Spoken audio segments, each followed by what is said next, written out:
I let AI determine my face shape, and apparently I'm square, oval, oblong, all of them at one time, so clearly the robots are confused.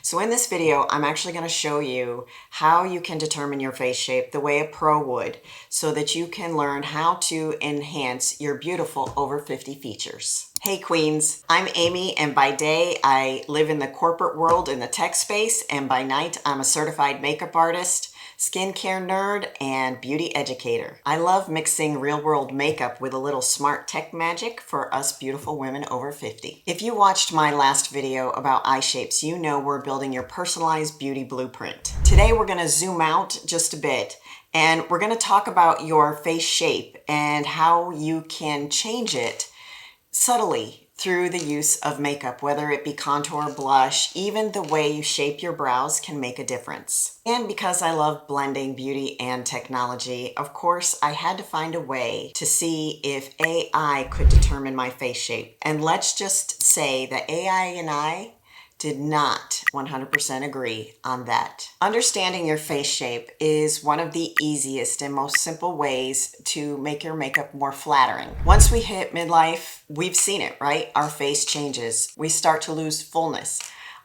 Things start to sag a bit. The jawline softens. The brows start to come down.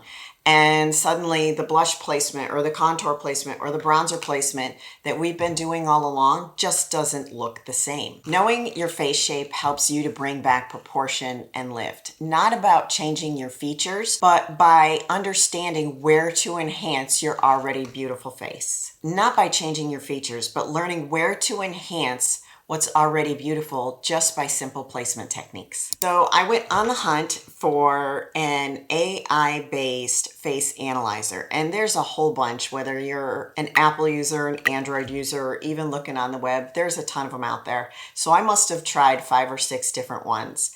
One of them said my face was square, and I can tell you right now, my face is not square. 2 did come back as oval, 1 came back as oblong. One of the ones that came back as oval said that I was borderline oblong just because of the dimensions of my features. Now, lighting makes a big difference when you do these. You can either upload a selfie, or some of them actually had live cameras where it would actually scan your face. If the lighting is off and you're not in a well-lit place, it could also skew how the tool is reading your face. The one that came the closest was a tool called Airbrush. They have a website and they also have an app. Now, most of these will want you to sign up for their trial, which quite frankly, I signed up for the trial, let it do the scan, and then I canceled the trial and canceled the subscription so I didn't get charged for anything. All right, queens, here's what we're gonna do. I want you to grab a mirror and we are going to decode your face together. So there's 4 main features that we're gonna look at. So the first thing I want you to look at is your forehead. Is it wider than your cheekbones? Your cheekbones are typically the widest part of your face. And your jawline width, does it tend to be more rounded or tapered, or does it tend to be more squared off or a little bit broader? And then the last thing is your face length. Is your face longer than it is wider? And now we're going to talk about why that matters. So the first one, and typically you'll hear in the makeup world that the ideal face shape is oval. So that's the first one I want to talk about.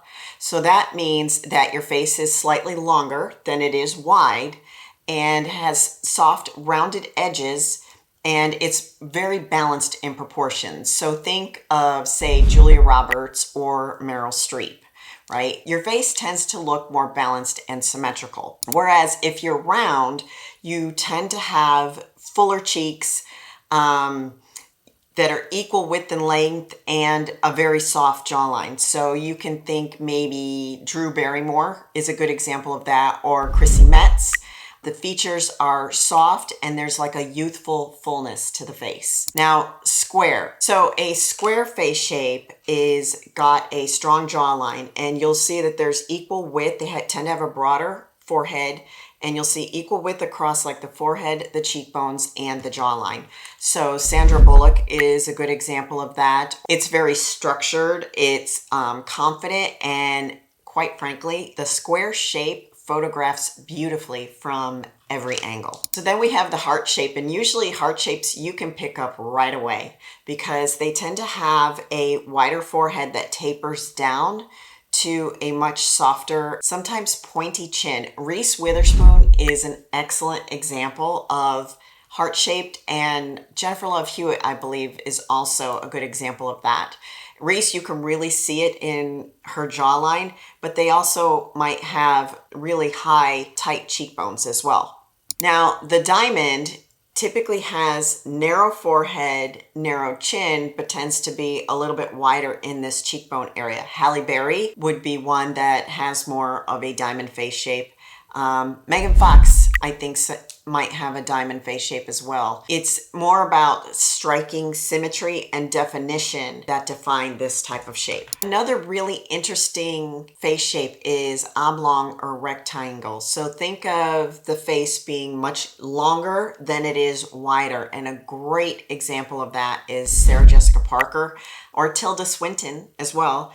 The length just gives so much elegance to the face shape. So if your face is oval or oblong, let's start talking about different makeup techniques that you can do. So you want to keep your blush higher but more horizontal for lift. And then when it comes to your contour, you want to just lightly shadow underneath the cheekbone. Now, if you're finding that your face is starting to sag just a bit, you can bring that contour up just a tad. So for example, I wouldn't necessarily want to come right under my hollow, which is here, because that's going to drag my face down. So I could actually come right here, like where the cheekbone is. A good rule of thumb, as you've probably seen other creators and makeup artists tell you, is the top of the ear, and don't come in too far, right? You just want to keep it like right here. Now, I have noticed on myself that I am losing volume right here because I'm starting to see more shadowing here, and I don't necessarily want to bring attention to that. And then for oval, oblong, you want to make sure you're highlighting down the center. Now, a round face, you want to give more dimension to it, so you're going to want to contour more along the edges and apply blush more diagonally to give yourself more structure and lift. And then keep the highlight on the top of the cheekbones because you want to draw the eyes upward, right? So when somebody's looking at you and they're seeing you've got the blush that's more diagonal and lifting, and then you've got your highlighter. So they're looking at this part of your face to draw everything up. Now, with square, you want to contour along the jawline to soften it so it doesn't look so harsh. And then use upward blush strokes for lift and shape the brows with more of a nice, soft, gentle curve to them. Now for the heart or diamond shape, you're gonna want to add warmth in the temple area, and then the blush, you want to balance that more on the apples of the cheeks and then blending it outward. And then keep your highlight centered to open the face and soften the angles. The other thing that I see is, you know, I love all these content creators and young makeup artists and stuff that are out there, and they're, you know, either trying to start trends or they're promoting a trend. I gotta say, you know, in their 20s, in their 30s, even some that are in their early 40s, those trends aren't necessarily going to work for us. So we either have to adapt the trend to what does work for us, or we just have to do something different. It's all about soft sculpting and strategic placement. And, you know, I did mention 40-year-olds that are out there, you know, promoting trends and promoting different ways to do makeup. And you know what? They're absolutely right on their 40-year-old skin. But for those of us that have hit our 50s or are well into our 50s, here's one thing I've noticed. You know, my face in my 40s is not the face I have now. I'm in my late 50s, right? Things are going to continue to change, and we just have to continue to evolve with those changes. Makeup evolves, and so do we. So when we adapt our products and our techniques to our skin and our features, the end result is a more beautiful, natural, luminous makeup look. Here's the thing. As we age, makeup becomes less about sculpting and more about glow and lift.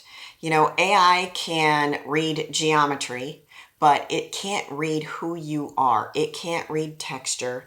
It can't read tone. And it also can't read you in the way that you express yourself, in your confidence, in your warmth, the qualities that make you uniquely you. When you understand your own shape, you start using makeup with a purpose, and not to hide aging, but to celebrate the journey that you have been on. All right, queens, so here's your homework.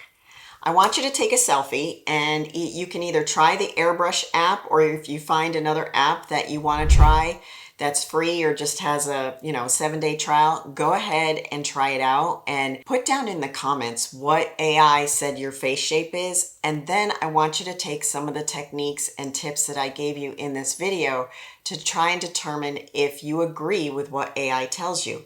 I'd also be kind of curious to see if you got different answers from different AI apps.